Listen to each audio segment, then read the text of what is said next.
दोस्तों, मुद्दा ये ग्वालियर में जो घटना घट रही है वो एक विशेष समुदाय जाति की साजिश है। और मैं ये पहले ही डिक्लेयर कर देना चाहता हूँ कि ये वीडियो किसी सांप्रदायिक या सौहार्द बिगाड़ने के लिए नहीं है, ये सिर्फ सच्चाई देंगे। तो दोस्तों, जहाँ ग्वालियर में जो फूलबाग में जो सभा हुई वो शांतिपूर्वक सभा हुई और सिर्फ ज्ञापन देने के लिए गए, और उस ज्ञापन की टाइम पता नहीं क्या हुआ, किसकी साजिश इसी और साजिश के भेंट चढ़ गया वो आंदोलन। और कुछ विशेष समुदाय के लोग यही चाह रहे थे कि ये कैसे कैसे करके इस मुद्दे को ख़त्म किया जाए, और कुछ ये भी नहीं चाह रहे थे कि भी गुजरों का राजनीतिक कद बढ़े, क्योंकि जिस तरह से नाम चीन गुजरों को वहाँ एक एक को चुन चुन कर ग्वालियर के अंदर फंसाया जा रहा है। ग्वालियर में नहीं, आप यूपी में कहीं भी, आप जहाँ बीजेपी की सरकार है वहाँ यूपी के अंदर कई जिलों के अंदर गुजरों के युवाओं के ऊपर मुकदमे दर्ज है। वहाँ स्थानीय नेता इसके लिए संघर्ष कर रहे हैं और ये एक टारगेट मिशन है। और इस टारगेट को कौन कर रहा है? जो कई सालों से राजनीतिक में जुड़े हुए हैं। और उनकी अब क्या है कि राजनीतिक पारियां ख़त्म हो रही है, क्योंकि उनको लग रहा है कि ये गुजर जाति अगर उठ गई, क्योंकि जाट भाई तो पहले ही इस चीज़ को समझ गए और संभल गए और राजनीतिक में अपना एक अलग ही मुकाम बना दिया। अपन क्यों बिछड़े? क्योंकि शिक्षा की वजह से, और शिक्षा अज्ञानता की वजह से समाज पीछे रह गया। अब समाज जागरूक हो गया है और एकजुटता दिखाई जाए आप। और जो आपने ग्वालियर एमपी मध्य प्रदेश में कांग्रेस के सिंबल पर गुजरों को जिताया, वो बीजेपी में चले गए, उनका भी आप थोड़ा ध्यान रखना। ध्यान रखने का मतलब वोट की टर्म आप ध्यान रखना। जो आपकी आवाज़ नहीं बने, आपके खिलाफ बयानबाजी करते, आपके पक्ष में नहीं बोलते हैं, उनके लिए आप वोट की चोट से दिखाइए, न कि झगड़ा करने से। और आप अपनी एकता दिखाइए। और रही बात युवा वर्ग की, जो पढ़ाई लिखाई करने वाले हैं, वो इस मैटर से दूर ही रहे, न आंदोलन में भाग ले, न ही कोई, क्योंकि ये एक साजिश है आपको फंसाने, मुकदमे, झूठे मुकदमे दर्ज करने की।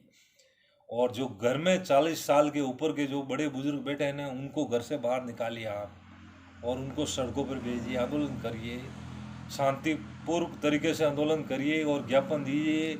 क्योंकि कल भी कई जगह, हर जिले में, हर राज्य में ज्ञापन दिया और पीएम मोदी के नाम एक संदेश भी दिया।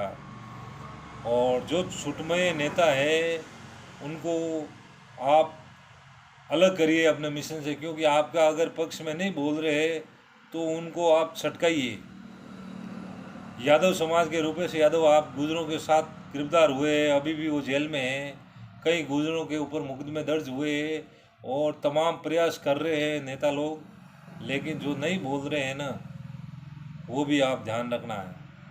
और जिंदा हो तो जिंदा होने का सबूत भी देना है आपको ध्यान रखना है।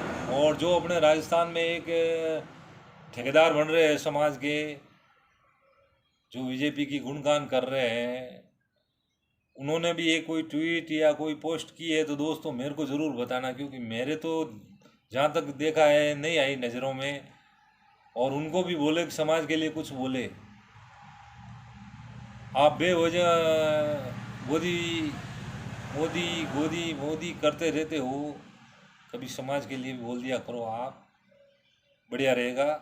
आप जहाँ 75 सीटों जिताने की बात कर रहे हो एमबीसी की, आप यार एक दो जिता दोगे तो भी हम मान लेंगे कि ये ठेकेदारों ने जितवा दिया। अब टोंक में रमेश विदुड़ी जी आए हैं, मोदी जी ने भेजा है, वो गुजर नेता होने का एक अलग ही परचम दिखा रहे हैं। दोस्तों, उनके भी मुंह में दही जमा हुआ है। वो मुस्लिमों के विरोध में तो बयान दे देते हैं, लेकिन अपनी समाज के विरोध में पक्ष में बयान नहीं दे सकते। क्यों भाई? आप यही बोल सकते थे कि भाई यहाँ जो फर्जी मुकदमे कर रहे हो, ग्वालियर में बीजेपी की सरकार है शिवराज सिंह की, आप ये तो कर सकते हो ना। लेकिन नहीं, कोई नहीं बोलेगा। गुजरों आपकी राजनीति ख़त्म करनी जा रही है। आपको दबाया जा रहा है, कैसे ही करके आप राजनीति में ऊपर ना आए। और इसके लिए आपको एक जुनून बनाना होगा और ज़िंदा होने का सबूत देना होगा। अगर ज़िंदा हो तो वो कैसे देना है? वोट की चोट से। और जो आपकी आवाज़ नहीं उठाता है, आप उसका भी ध्यान रखो। जो आपकी आवाज़ उठा रहा है उसका भी आप ध्यान रखो। आपके अगल बगल में क्या हो रहा है उसके भी आप ध्यान रखो। जो मालाशेरी के अंदर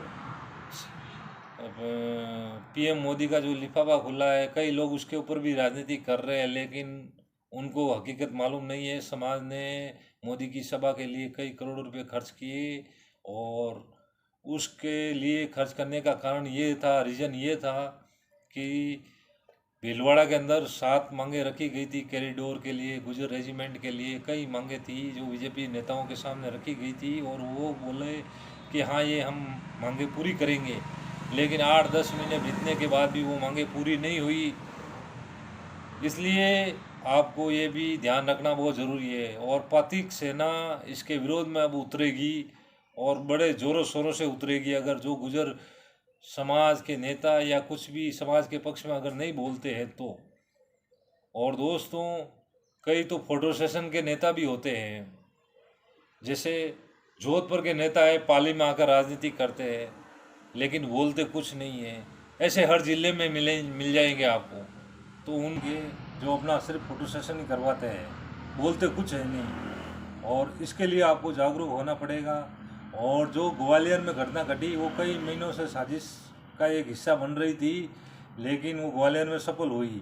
और उसका मैंने एक पुराना वीडियो कहीं से निकाल के क्लिप और कल मेरे इस चैनल पे डाला है, जो आई बटन पर आपको लिंक मिल जाएगा। वो वीडियो भी देखना आप, इसका सबूत जो एक साजिश का हिस्सा है वो ऊपर लिंक में दिया हुआ है, वो भी आप देखना और वीडियो शेयर करना दोस्तों। और आपको कुछ भी निकले, कुछ भी मालूम पड़े, आप कमेंट करके बता सकते हैं। आप वीडियो शेयर करें, चैनल को सब्सक्राइब करें और सपोर्ट करें दोस्तों।